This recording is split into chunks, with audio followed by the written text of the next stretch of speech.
Of Single on Purpose 90 Days of Reflections. Today's reflection is for anyone who has wrestled with God's timing and wondered, where do I fit if marriage isn't happening when I thought it would? Raise your hand if that's you. It's certainly me. And I will read from the book. And I quote, when God revealed to me that marriage wasn't good for me at 40, I had a mix of emotions. Of course, I was disappointed, that is obvious, since I had been praying for the right husband for my whole adult life. I didn't know if he meant I would never get married or just for a season. Another significant feeling I experienced was a sense of peace. This was completely the opposite of what I had expected and counterintuitive to what I had said I wanted. How could I have peace when God said no to my 20 plus year prayer? I'm sure maybe you can relate to this. Every new event, church, city, or male acquaintance caused hope to spring up in me. Could this be the day, the place, the person? I was like a heat seeking missile looking for my target. And every time that didn't come to fruition, it chipped away at my hope. When God said not now, I could relax and enjoy everything because I had no expectation. That gave me peace. However, confusion remained. What plan was so significant I couldn't be married and fulfill it better?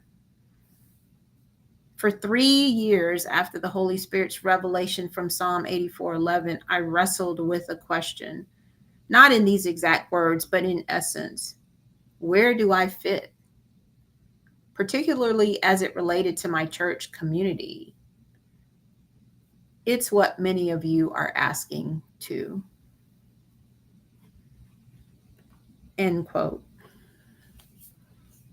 I know that seems weird, and even writing it or thinking about it is like it did bring me peace because I stopped chasing something, not knowing when it would happen or if it would happen.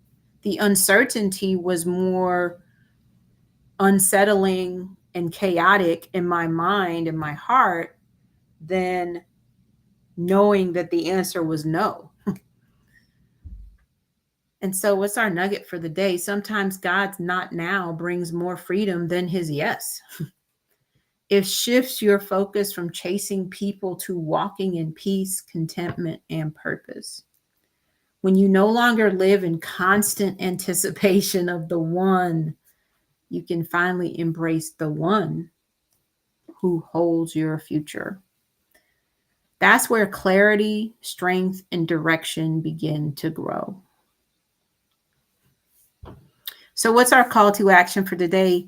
Take 5 minutes, just 5 minutes, to write down where you have been a heat seeking missile, constantly searching for a person or a promise to fulfill you. Then, next to each one, write a way you can redirect that energy into walking in purpose with God in the meantime. Thank you for being here and for sharing with me in the comments. I know I was not the only one. So I look forward to reading those comments. And until next time, remember, you are not just single. You are single on purpose. And if you want the book, hit me in the comments or reflect or the DMs, the word reflections, and I will make sure that you are on the list to know when the book Single on Purpose, Embracing the Life You Have, Preparing for the Love You Want, hits the shelves. Thank you, and you have a wonderful day. God bless.